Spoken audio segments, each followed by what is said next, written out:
What's up, guys? Iceman here.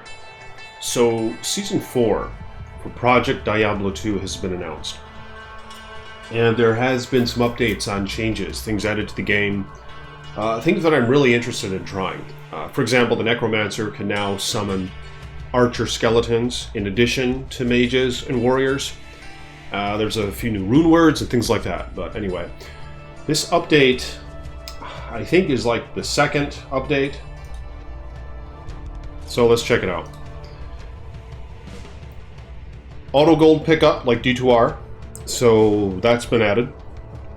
Control click can now assign 5 points to stats, so when you respec, you don't have to click every time, just to not, accidentally pump all your stats into one attribute, which is always, it's an annoyance. Not that I respec very often, but this is very convenient to have, so I'm pleased to see that. Exile rune word can now be made in any shield outside of just paladin shields, so it makes me speculate there's going to be maybe some other builds that could use exile. But check this out, here's one of the things I'm most excited for. Now there are items I'm going to showcase as well. Frenzy change. Frenzy stacks now grant increased melee splash radius, because of course in PD2 there's melee splash damage. It affects your character within like a few foot radius around them, generally, is what it kind of seems to be like. Any melee attack does AoE damage, and it is only your weapon base damage, so there are no enhancers applied to it and things like that from skills and items. In terms of enhanced from skills, it doesn't factor in the enhanced damage from your skills. So splash damage is great, because if you have like Frenzy Barbarian, of course, it's really annoying clicking on every single enemy to try to kill them. It's one of the things that has caused casters to just be so much more viable in just effective farming over melee classes, but melee splash helps balance that a little bit, so this is great news. So this is interesting how that radius is now going to be increased with Frenzy, so you're going to see Frenzy Barbarians with what seems to be the greatest potential splash damage radius. And I already wanted to make a Frenzy Barbarian at one point, but the problem is they just weren't really up to par with the Whirlwind Barbarians in PD2, or anywhere for that matter. But it seems like this might be really good. And I don't know what the new Barb Helm is, but I guess we'll find out. Assuming it's a Barb Helm, this is just what the author noted, the person who posted this on Reddit. New Uber Boss, big deal. Consuming a new item called a Void Stone will open a portal to the new Uber boss, Rathma. Now, isn't Rathma in Diablo 3 something to do with the Necromancer, something like that? It's something to do with the Diablo lore, I believe. There will be a new ingredient and a new recipe to craft Void Stone. No word on how we will get the new ingredient. And there's a portal of the Void right there pictured. But check this out. I don't know how difficult Rathma is going to be. I mean, is it going to be more difficult than Diablo Clone? I've never even faced Diablo Clone in Project Diablo 2, and I know that it's damn difficult. I've been scared, I'm not going to lie. I've been scared about facing it, because I'm just going to get shamed in the video. It's going to kick my ass. But of course, there are certain builds that you can use against him. But yeah, I'm excited to see what Rathma's like. Guaranteed to get a Tainted Worldstone Shard. The shard will allow you to corrupt Orbrick and Annie for new stats. So we can actually slam Annie with this item that Rathma drops. You can get plus skills, so Annie could have potentially up to 2 to skills, or plus experience, all res, stats, or brick, with equal probability for each. Wow. I wonder what percentage of EXP can be gained. Maybe an additional 10% up to. I don't know. There will be a new unique TP book and a unique ID book with unlimited charges.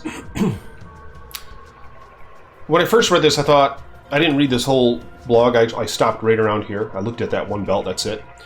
But, so maybe this unlimited TP and ID book drop only from Rathma. I kind of assume that's just how they're all going to be, but maybe you got to get it from Rathma. That would be really convenient, because it's just annoying refilling those things. Fortunately, in PD2, they can hold 50 scrolls each, as opposed to D2R's, brought to you by Vicarious Visions, 20 scrolls each, who never played the fucking game before, apparently. But it would be nice. Yeah, unlimited would be awesome. I don't have any problem with that. Similar to Declone, Rathmo will have 3 rare uniques that have a chance to drop. I wonder if she always drops one of them. The belt and amulet both come with a socket. What? The amulet comes with a socket. I wonder what, because there are no potential roles for a rune in an amulet. I wonder, maybe it'll be like what it would roll in a helmet. I don't know. Come with a socket, and the chest comes with 6 sockets? Holy shit. All gems, runes placed in these sockets act as if they were placed into a chest piece. Okay, there we go. Wow. Okay, so the belt and amulet have a socket. So here's a picture of the belt. Band of Skulls, a troll belt. Because as many of you might know, there's actually no unique troll belt in Diablo 2. Unless if you, of course, double up a heavy belt. But it's the same stats as gold wrap in that case. Okay, so Band of Skulls. Level 90 required. Holy shit.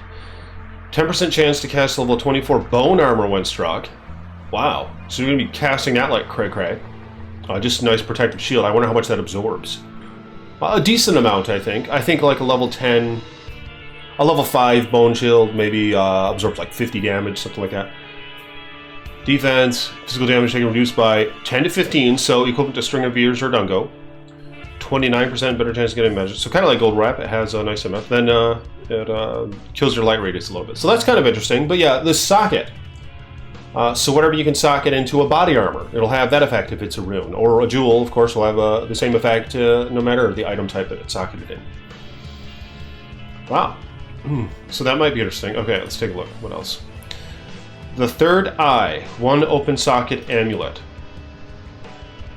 10% chance to cast level 25 Bone Nova?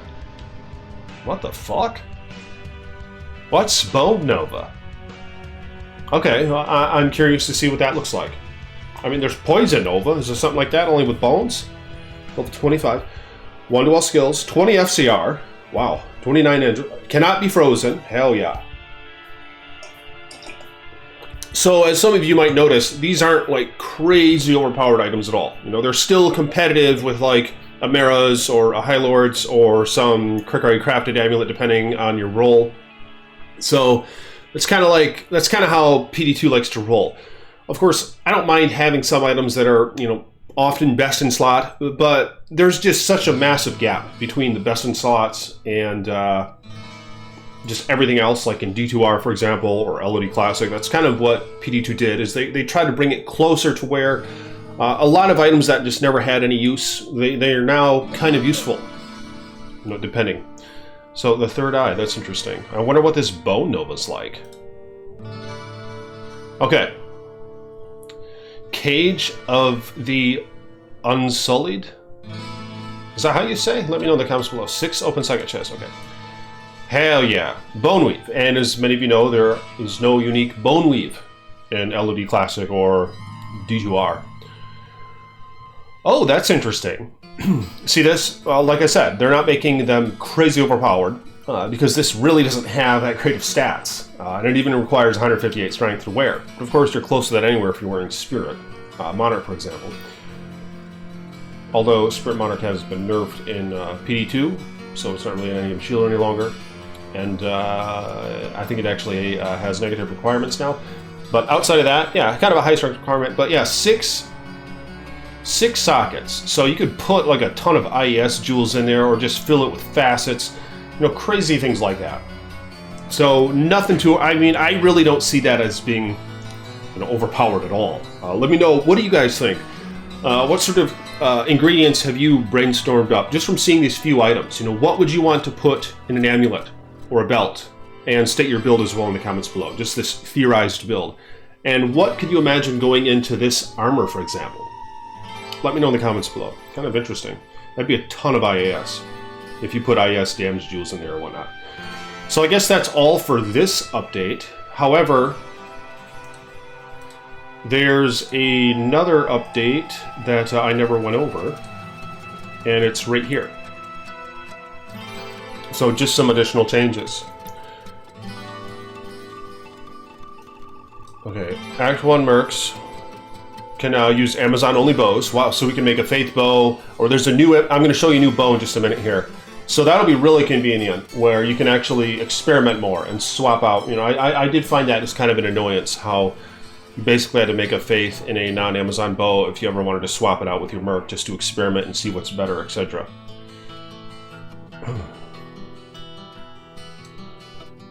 The goal is to add 3 new maps and a new dungeon. 2 of the tile sets for the new maps were shown on stream. Yeah, there was a stream on this apparently not too long back. First is similar to Act 5, Frozen Forest. What? Interesting. Second, run players look like Gulain. Players can open maps in any act. Magic and rare quivers and arrows are now being added. Alright, so yeah, curious to see what the stat pools are on those. I remember in Path of Diablo, it was pretty exciting. You could get like max damage per character level and things like that. So it was quite exciting. Arguably overpowered. So yeah, we'll see what they do with the rare rolls here. New Blaze rework. Uncast sorceress will let out an explosion of fire. Then in a short time we'll get a velocity bonus to move speed. Oh, nice. Hell yeah. Yeah, I mean, Blaze is just one of those skills that is never used. Greatest 1-point wonder to reposition. Interesting. Infernal Strides have also been changed to proc the new Blaze. Hell yeah, I was thinking about that. I wonder if Infernal Strides will have that. Talk of reworking Firewall to use the same buffed thickness as Blaze. Oh yeah, so Blaze is going to be thick, and yeah, Firewall can be kind of annoying because it's quite thin. Hell yeah, with a nerf to the length. Raise Skeletal Archer. Hell yeah, a third Scully skill. Summons some archers. They do get bonuses from Might and Fanaticism Aura. So I have a nice Beast Necromancer. Summon synergies instead of synergizing with each other. Now each skeleton summon skill only synergizes with skeleton mastery. I wonder if that can apply to Golem as well. It's probably still a separate Golem mastery. Okay, so I'm going to show you guys some of the items. Check this out. That's quite blurry. But anyway, Unending Will can summon 2 additional golems. And remember, in PD2 you can already summon at max 5 golems. So this is up to 7 golems now you can have if you have this wand. Yeah, if you max out Golem Mastery, you can have 5 golems. 25 FCR, and remember you can make this in a wand that has, say, 3 to Fire Golem or something on it. Or 3 to Clay Golem, or whatever's commonly used. A Clay Golem, I think, is generally desired in PD2 as of its current state, but I would love to have some Fire Golem. I want to see that shit buffed a little bit. 2 to Blood Golem. I don't know if that rolls on just the... Did that just roll on the wand, or does that actually roll on this rune word? Plus 3 to Golem Mastery, that should roll on the rune word right there. 2 to 3. Freeze this target. The fuck? Just because there's a charm in there, it just has to be that way. And they're trying to make these runes more desirable, because charm is quite useless in PD2. It's just not... It's just far... It lags behind the other runes, so we're trying to increase the value of it a little bit here. You know, to bring it up to par with the other runes for competitive reasons. Cold resist, 30 poison resist, physical damage reduction. Okay, so yeah, the thing is up to 7 golems in total now. So you could have a straight up golem necromancer. Honestly, I'd love to try this out because I know that the 5 golem necromancers were actually pretty decent in PD2 Season 3. So imagine that shit. Alright, here's a crown. Okay, this is that new helm that the guy was mentioning. 8% chance to cast level 10 Taunt on striking. I think Taunt now has AoE to it, to my understanding. 20 fast hit recovery, 8 life stolen per hit, 5 to Zeal. See, so this is going to take the place of... Is it Passion or something? That rune word that gives to Zeal, where you'll see those meme sorks wielding and things like that. So now you don't have to only use that one shitty sword. So you can have a Zeal sorceress using Grief or something like that. Of course, you'd probably want to use something else because I think Grief probably kind of sucks ass in PD2. Use a Breath of the Dying, or just some greatly slammed unique item, like a Grandfather, a Death Cleaver, some shit like that. Cannot be frozen on that little hog. Yeah, so some nice stats on there. But let me know what you guys have theorized just in these few moments. You know, what would you want to wield this helmet on? Let me know in the comments below. All right, what else? Zenith?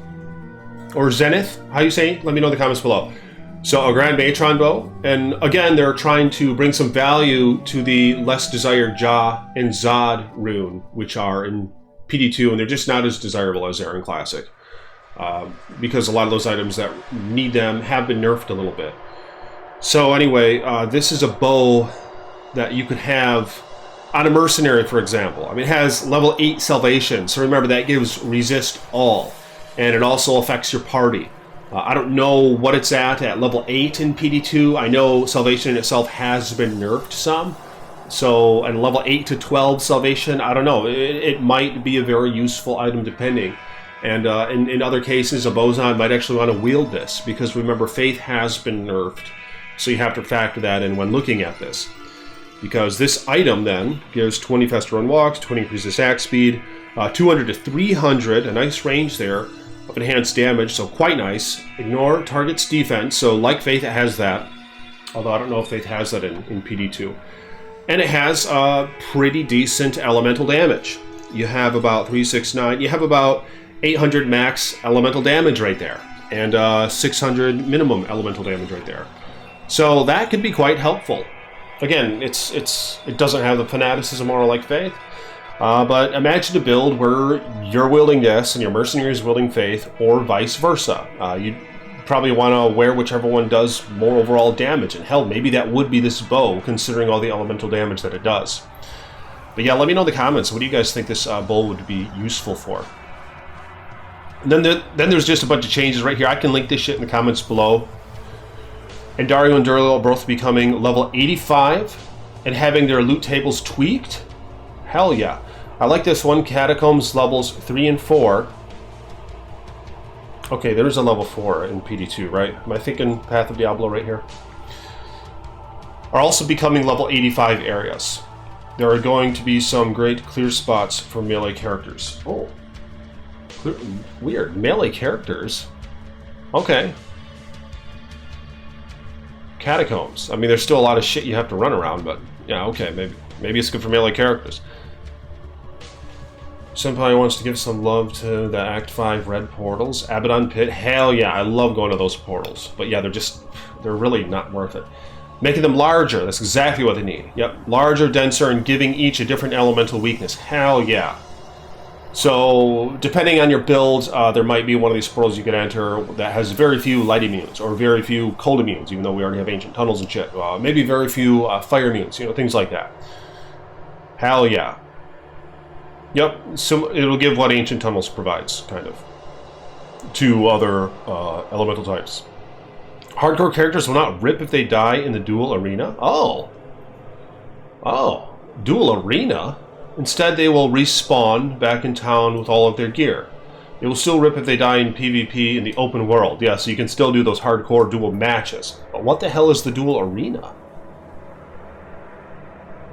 What the toad? New Desert Duel Arena. Okay. Interested to see that. Maps and all the chance to spawn an inside event. Yeah, when you're inside a map, you can spawn this rando event. The final rates are being worked on, but right now it looks like maps will have a 1 in 5 chance to spawn one of these events. Dark Wanderer event. Dark Wanderer will invade your game and will turn into a random boss with the affixes of the map. Killing the boss will drop a fat stack of Worldstone shards, hell yeah, as well as that boss's loot table. The boss pool includes all act bosses and most every super unique. Ubers are specifically mentioned to not spawn from this, as the team does not want solo players to rip a map from this event just because it spawned a Lilith. Shadow of Wrathma event, so this is what we were talking about earlier, I think. Nithlag spawns in the game and begins summoning waves of enemies. The waves grow in strength and culminate with a strong champion pack. Interesting, that Nithlag does not have Corpse Explosion. Horizon spawn event. Horizon can spawn in the map and when killed will open a portal to another map that is at the same tier or +1. This new map will have all the same modifiers and affixes as the original it was opened in. Mapception? The fuck? Tier 3 maps will not have a chance to open a dungeon. A Tier 3 horizon... Is that how you say that? Horizon? Kill will always open another Tier 3, so solo players aren't baited into entering a dungeon. Okay, but anyway, yeah, let me know what you guys think about that. Iceboy is really looking forward to Project Diablo 2 Season 4. You know, I've been playing a little bit of D2R, obviously, hence my videos. But at this point, I'm just kind of getting sick of that shit. I mean, it's just a very base game, obviously. I mean, it seems like the devs never fucking played the game. You know, some visual enhancements, if you will. Like I said, it's kind of annoying, man, how all the characters are fucking dudes now in D2R. You know, I like having a little bit of variety. We got the Amazon, you know, we got the Sorceress, you know, we got the Assassin and their original way and their original embodiment, you know, in this, you know, so this is nice. You know, it's almost a good thing, I think, that those assholes didn't let the modders use that, you know, new revised platform that D2R is in to use their mods. Because if that were the case, you know, we'd have that Amazon that's in D2R, we'd have that Sorceress, you know, we'd have that Assassin, we'd have all those enemies that are just hunched over and shit. You know, it's just fucked up. It's not the same. It doesn't feel like Diablo 2. And this game is art. Like, these backgrounds and shit, these are all artistry, okay? And they just straight up fucked that up. And yeah, Charcy even, you know, Charcy in D2R, he's not the same person in D2R. All this shit has just, you know, this shit that we remember, like, this is Charcy, right? Charcy, just little things, all right? But maybe it's a good thing that they didn't let the modders use that fucked up platform. But let me know in the comments below. Give me a hell yeah if you guys are going to be playing PD2 Season 4. If you will, become a patron. If you want to support the Ice Toad, you can buy me a coffee as well. Links in the description below. I think I had a bit too much today. I better quit. I'll talk to y'all later. Peace be with you.